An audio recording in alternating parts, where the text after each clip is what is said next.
What is syntax error? Syntax error means when we not follow rule of a programming language. Let's see an example. I am given space in front of a print statement. That's a syntax error. Let's execute and see it. Here we get a pop-up window with syntax error. If we remove that space and execute it, it shows output as subscribe. Let's see another example. I am taking for loop in this example for space, I space, in space, range of 10 colon. Press enter, it automatically takes indentation.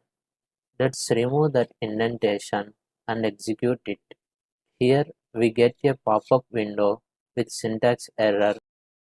As expected, an indented block after first statement on line 1. Now I am giving correct syntax. Now I am pressing backspace and again pressing enter. See, it automatically taken indented block. Now execute it and see output as subscribe.